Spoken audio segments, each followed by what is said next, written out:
Bueno, buenas tardes compañeros, mi nombre es Michelle Sanmerón y yo le voy a presentar el tema de cáncer de estómago. Por favor, ¿le puedes dar? Bueno, primero tenemos que definir qué es un tumor gástrico y pues un tumor gástrico va a ser cualquier masa que se va a encontrar en la pared del estómago y lo podemos dividir en tumores benignos, que son menos comunes, y tumores malignos, de los cuales el más frecuente es el adenocarcinoma gástrico. ¿Puedes darle? La epidemiología del carcinoma gástrico nos dice que es la segunda neoplasia maligna más mortal en el mundo, únicamente va debajo del cáncer de pulmón. Alcanza la incidencia más alta en los países de Medio Oriente, específicamente Japón es el país con más incidencia. Se va a diagnosticar entre los 65 y 70 años de edad y lo podemos subdividir dependiendo del fragmento anatómico del estómago en el que se va a encontrar. El 39% de los tumores se van a encontrar en el tercio proximal, el 17% en el tercio medio, el 32% en el tercio distal y únicamente el 12% va a abarcar a todo el estómago. ¿Puedes darle, por favor? Por otro lado, el adenocarcinoma gástrico también lo podemos dividir dependiendo de su histología en intestinal o en difuso. El adenocarcinoma intestinal se va a caracterizar porque tiene una formación de estructuras tubulares que van a ser y se van a asemejar a las glándulas intestinales. Este adenocarcinoma se va a asociar a factores ambientales y de riesgo que normalmente van a ser dietéticos. Por otro lado, tenemos el adenocarcinoma difuso que se caracteriza porque va a tener un peor pronóstico, además aparece a edades más tempranas y en este no vamos a tener estructuras tipo glandulares, es menos diferenciado. ¿Puedes darle, por favor?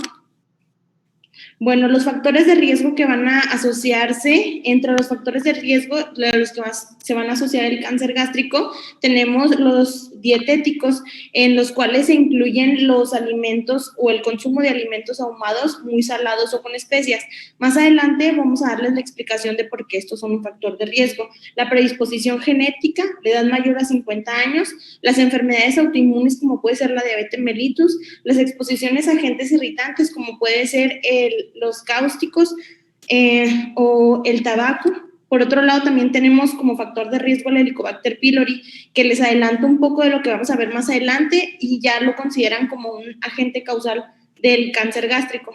También diversas enfermedades como es la gastritis atrófica, pues también es una de los factores de riesgo, ya que en esta enfermedad va a haber pérdida del tejido glandular especializado y especialmente en la gastritis atrófica, como ya lo vimos, que va a ser la multifocal, ya que esta va a tener una gran asociación con el Helicobacter pylori y pues también se aumenta el riesgo porque en esta gastritis vamos a tener acloridria, lo que nos va a traer mayor susceptibilidad hacia bacterias, específicamente pues al Helicobacter pylori.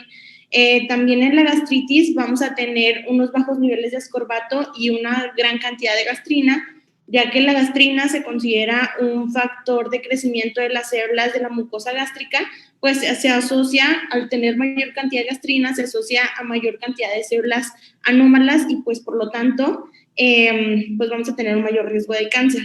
También la anemia perniciosa se asocia con la gastritis atrófica y también es un factor de riesgo para el cáncer gástrico. Por otro lado, tenemos los pólipos adenomatosos o hiperplásicos. En ellos, pues realmente la progresión hacia cáncer es muy poca, de hecho es menor al 1%. Sin embargo, los pólipos hipertróficos que se van a asociar van a ser los mayores a 1 centímetro y en estos va a haber un crecimiento va a haber zonas metastásicas o zonas de displasia que nos pueden ayudar a la progresión hacia cáncer. Por otro lado, tenemos la enfermedad de Menetrier, en la cual pues no se conoce todavía un agente causal en específico, pero pues debido a que es una hiperplasia foveolar gástrica asociada a la pérdida de proteínas y al engrosamiento de los pliegues gástricos, también se relaciona con el cáncer gástrico. ¿Puedes darle, por favor?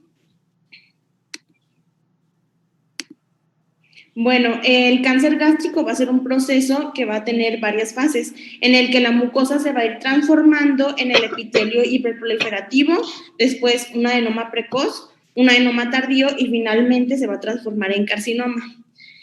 Por lo tanto, se va a producir una secuencia de cambios que van a ser precancerosos y que la lesión inicial va a ser la inflamación, en la cual va a participar, o el agente causal principal de la inflamación gástrica va a ser el Helicobacter pylori. Entonces, el proceso inflamatorio nos va a conducir al desarrollo primero de una gastritis atrófica con pérdida de tejido granular y todas las consecuencias que ya vimos en las diapositivas pasadas. Después le va a seguir una metaplasia intestinal de bajo grado y después una de alto grado. Después va a progresar hacia una displasia, a un carcinoma gástrico precoz y finalmente a un cáncer gástrico pues avanzado. ¿Puedes darle, por favor? Bueno, entre las causas ambientales que vamos a tener del Helicobacter pylori, la OMS ya lo considera como un carcinógeno de clase 1 y pues es el agente etiológico del cáncer gástrico. Bueno, el Helicobacter pylori nos puede causar dos tipos de lesiones. Por un lado, la infección nos va a traer úlceras gástricas, una gastritis atrófica y cambios metaplásicos, y con esto va a haber una disminución del ácido gástrico, los que nos va a traer una mayor susceptibilidad a bacterias, en especial pues a este agente causal. Por otro lado, el Helicobacter pylori también puede causar úlceras duodenales, que nos va a traer un aumento de la cantidad del ácido gástrico y pues nos va a tener una protección hacia el cáncer. Por otro lado, pues las úlceras gástricas nos traen un riesgo de padecer cáncer. El riesgo de desarrollar cáncer gástrico por el Helicobacter pylori va a depender de la cepa del Helicobacter pylori, la duración de la enfermedad y si el paciente va a tener o no factores de riesgo. También va a necesitar que la cepa sea lo suficientemente virulenta, que el huésped esté genéticamente permisivo y que el entorno gástrico sea pues favorable para el desarrollo y la progresión de esta enfermedad. ¿Puedes darle, por favor? Bueno, no solamente la inflamación juega un papel fundamental en la progresión hacia el cáncer gástrico, sino también la reacción del huésped hacia el agente causal, la reacción inmunológica del huésped hacia el agente causal, que en este caso pues es el Helicobacter pylori. Se dice en los experimentos que los ratones que van a ser susceptibles van a tener una respuesta de tipo TH1 con un aumento de la cantidad de interferón gamma y de interleucina 2. Por otro lado, también vamos a tener factores bacterianos que se van a asociar a la carcinogenia. Como primer punto vamos a tener la mayor colonización, la respuesta inmunitaria, o sea, que el agente causal pueda provocar una respuesta inmunitaria más agresiva, que pueda tener o que pueda dar alteraciones de las vías de señalización de crecimiento de las células del huésped, una movilidad hacia las células epiteliales mediante movimientos en espiral que le va a permitir atravesar el moco gástrico e introducirse en el epitelio gástrico, y una reducción de la viscosidad del moco por medio de enzimas colagenasas. ¿Puedes darle, por favor? Bueno, como ya lo habíamos visto, la dieta pues es fundamental o es un factor de riesgo fundamental para la progresión hacia el cáncer gástrico. En este caso, pues los alimentos que tienen conservadores pues van a ser alimentos muy salados y van a contener nitratos y aminas. Se asocian pues todos los alimentos condimentados a pues variedad de procesos para poder conservar los alimentos. Y esto es importante ya que las bacterias van a reducir los nitritos hacia compuestos N-nitrosos que van a ser compuestos mitógenos y carcinógenos. Por otro lado, también estos alimentos se asocian a la activación de una vía de estrés que se llama MAP-P38, que va a inhibir la apoptosis y por tanto va a provocar que haya daños en el ADN y que estos daños se acumulen y pues que así tengamos la mayor progresión hacia cáncer. Dale la siguiente. No solo los alimentos nos pueden traer factores de riesgo, sino también factores de protección, como pueden ser las hortalizas y las frutas frescas, que nos van a aportar antioxidantes, que nos van a ayudar a la eliminación de radicales libres, que van a ser pues dados por el estrés de la inflamación. ¿Puedes darle? Tenemos otros factores que van a ser tanto de riesgo como de protección, como es el consumo de tabaco, que va a aumentar 2 veces el riesgo de padecer adenocarcinoma gástrico. Por otro lado, contrario a lo que se pudiera pensar, el alcohol no va a ser un factor de riesgo para padecer cáncer gástrico. El ácido acetilsalicílico se le atribuye un efecto protector debido a que inhibe la COX-2, que se dice que estimula el crecimiento tumoral. Por otro lado, el nivel socioeconómico es inversamente proporcional al factor de riesgo de padecer cáncer. pues entre mayor sea el nivel socioeconómico, menor será el riesgo, o viceversa, entre menor sea el nivel socioeconómico, mayor es el riesgo, debido a que el menor nivel socioeconómico pues se asocia a falta de equipos refrigerantes de los alimentos, así como exposición a factores ambientales y a pues falta de higiene, que los va a condicionar a poder progresar a tener Helicobacter pylori y finalmente pues un cáncer gástrico. Por otro lado, también tenemos la predisposición hereditaria. Se dice que una persona que tenga un familiar directo con cáncer gástrico tiene un riesgo relativo 2 a 3 veces mayor de desarrollar cáncer gástrico. ¿Puedes darle, por favor? ¿Puedes darle? Ok. Bueno, ahora vamos a tener las características clínicas. El cáncer gástrico va a producir una sintomatología que va a ser muy similar a la úlcera péptica y el 80% de los tumores no va a penetrar en la mucosa y estos van a estar en las primeras etapas y no van a producir síntomas. Los síntomas que van a ser predominantes aquí van a ser la pérdida de peso y el dolor abdominal.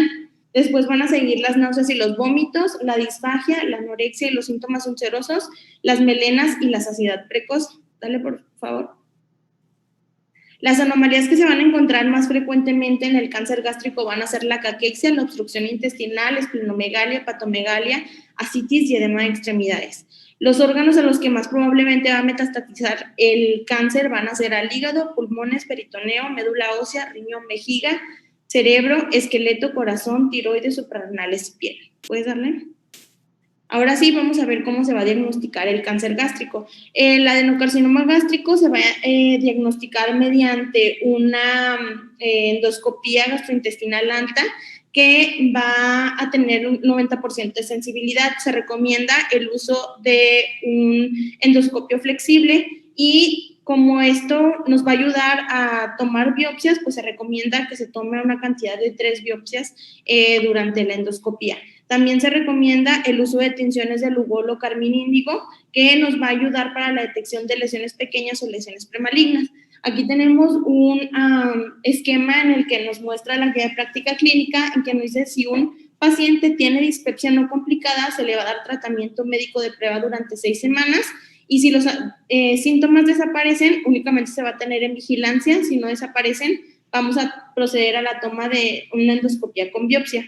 Cuando el paciente tiene dispepsia y factores de riesgo, se le va a tomar una endoscopia con toma de biopsia, y si el paciente no tiene dispepsia, pero sí tiene síntomas de alarma, también se le va a tomar una endoscopia con biopsia. Por otro lado, una vez que ya tenemos la biopsia, vamos a ver si tiene malignidad o no. Si no tiene malignidad, se va a tener al paciente en vigilancia, y si sí la tiene, pues vamos a proceder al tratamiento. Estadificar. ¿Puedes darle, por favor? Bueno, una vez que los pacientes le damos el diagnóstico al paciente de cáncer gástrico, no solo nos vamos a quedar con la endoscopía, sino que vamos a tener que hacer una historia clínica, un examen físico completo, una endoscopia del tracto gastrointestinal alto, una citometría hemática completa, una química sanguínea, tiempos de coagulación, pruebas de función hepática, una tomografía de tórax, una tomografía abdominal, una tomografía o bien un ultrasonido de pelvis en el caso de las mujeres y una prueba de detección de Helicobacter pylori. ¿Puedes darle, por favor? Ahora sí vamos a ver la estadificación. Aquí es muy importante ya que pues esto nos va a determinar el tratamiento. Aquí vamos a dar la estadificación. Se va a hacer mediante ecografía endoscópica y normalmente la ecografía endoscópica se va a utilizar únicamente para detectar la T, que es de profundidad, y la N, que es del estado ganglionar, en la clasificación o en la estadificación TNM. Aquí tenemos un esquema que nos va a mostrar los tipos de tumores que podemos encontrar. El que dice T y S es el adenocarcinoma in situ y es intraepitelial. Tenemos el estadio T1, que se va a limitar a la mucosa superficial y profunda. Tenemos el estadio T1B, que va a abarcar la mucosa y la submucosa. Ay, creo que no se ve mi cursor. A ver. Bueno, en el estadio T1B o en el segundo que dice T1, vamos a abarcar la mucosa y la submucosa. En el estadio T2 va a penetrar en la muscular propia, pero no en la serosa. En el estadio T3 va a penetrar hasta la serosa, pero no va a penetrar a los órganos vecinos, y en el estadio T4 va a penetrar en los órganos vecinos. También en esta imagen podemos ver cómo se van a ver las capas del estómago mediante la ecografía endoscópica. La mucosa superficial se va a ver hiperecoica, la profunda hipoecoica, la submucosa hiperecoica, la muscular propia hipoecoica y la serosa hiperecoica. ¿Puedes darle, por favor? Bueno, no solo se va a utilizar la ecografía endoscópica para la estadificación, sino también se puede utilizar la TAC, que es un método no invasivo que es exacto y va a tener una sensibilidad del 70% y una especificidad del 92%. Sin embargo, ya les había mencionado que se utiliza la ecografía endoscópica, ya que tiene mayor sensibilidad para detectar la T de profundidad y la N del estado ganglionar. Normalmente se va a indicar la ecografía endoscópica en pacientes que van a ser candidatos para los tratamientos curativos. ¿Puedes darle, por favor? Ahora sí vamos a ver el tratamiento. Bueno, el tratamiento, una vez que ya tenemos estadificado la presencia clínica en estadios desde in situ hasta T1, que únicamente va a penetrar en la mucosa profunda, vamos a recomendarle una cirugía endoscópica, que es la resección endoscópica de la mucosa. En los estadios T1B, que va a penetrar la mucosa y la submucosa, hasta el T4, que nos va a penetrar ya a órganos vecinos, vamos a ver si el tumor es resecable o no es resecable. En el caso de que sea resecable, vamos a recomendar al paciente cirugía abierta, y en el caso de que no sea resecable, se le va a recomendar quimioterapia. En el estadio clínico 4, que es un estadio muy avanzado, únicamente se le va a dar tratamiento paliativo. ¿Puedes darle, por favor?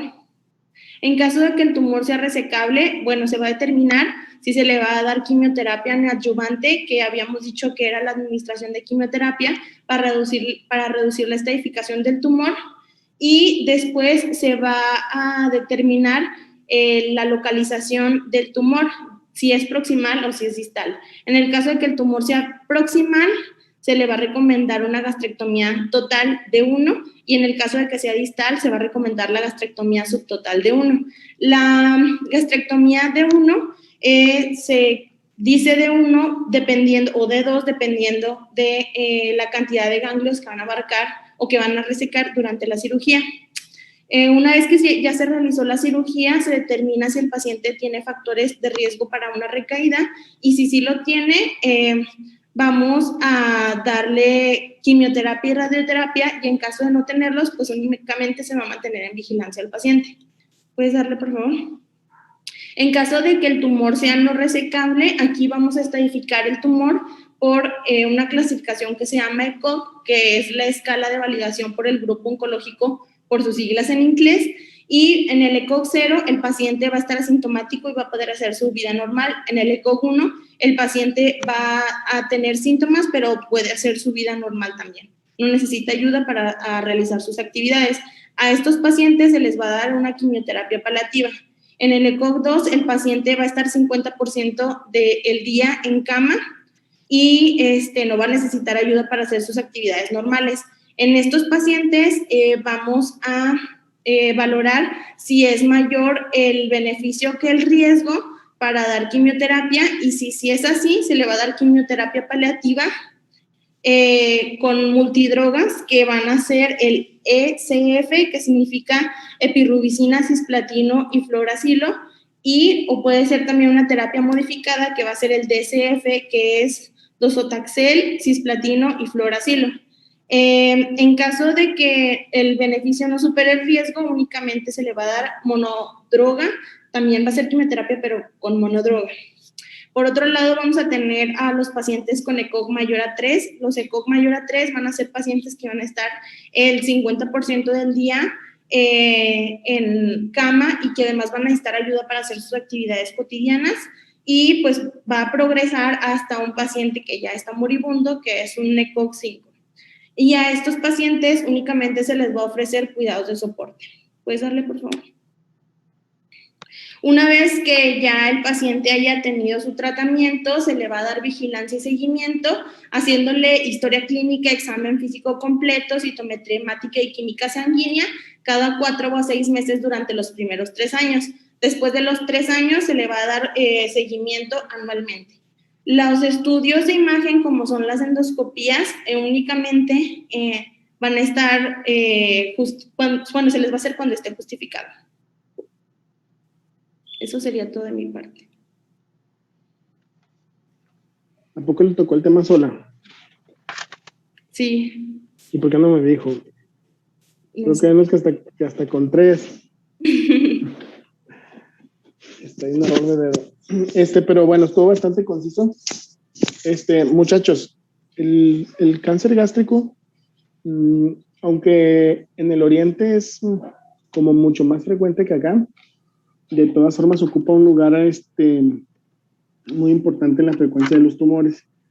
Si se fijan, los factores de riesgo son muchos, es una enfermedad multifactorial y que depende también mucho de la genética, de algunos factores de riesgo genéticos, y más recientemente identificó el Helicobacter pylori como un agente causal muy importante. El Helicobacter pylori, pues es por eso muy importante su erradicación en caso que se detecte, no solo por los síntomas dispépticos, porque fíjense cómo se asocia como a dispepsia únicamente, se asocia a enfermedad acidopéptica, se asocia a gastritis y se asocia a cáncer gástrico.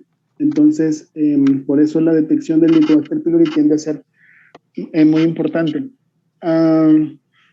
La enfermedad acidopéptica en algunos casos puede ser un factor de riesgo para cáncer, y la gastritis también. Y les había dicho la importancia de la gastritis crónica, sobre todo la gastritis crónica atrófica, y las lesiones premalignas como la enfermedad de Menetrier o la limpitis plástica son también muy importantes de detectar por su alto riesgo de producir cáncer gástrico. El Helicobacter pylori, muchachos, se relaciona al adenocarcinoma, pero también se relaciona a un tipo de tumor especial que se llama linfoma mal. Es decir, puede producir o ser un factor importante de riesgo para adenocarcinoma, y el adenocarcinoma es por mucho el tumor más frecuente, pero cuando hay un linfoma mal, existe siempre una alta sospecha de Helicobacter pylori como agente causal. De hecho, hay artículos que reportan la curación del linfoma mal en estómago con el tratamiento del Helicobacter pylori. Claro que pues obviamente las vías incluyen quimioterapia y radioterapia en esos casos, pero la erradicación del Helicobacter pylori en el caso del linfoma mal es importante. Y no solamente eso, el Helicobacter pylori se relaciona a otras enfermedades inmunológicas, como algunas neuropatías autoinmunes, al Guillain-Barré, se relaciona también a púrpura trombocitopénica idiopática, etcétera, etcétera, anemia hemolítica, creo que también. Total, por eso es importante identificarlo y tratarlo. Por otro lado, fíjense cómo los síntomas del cáncer gástrico son prácticamente indistintos a los de otras enfermedades dispépticas. Es por eso que el paciente con síntomas dispépticos con factores de riesgo siempre hay que investigar cáncer gástrico.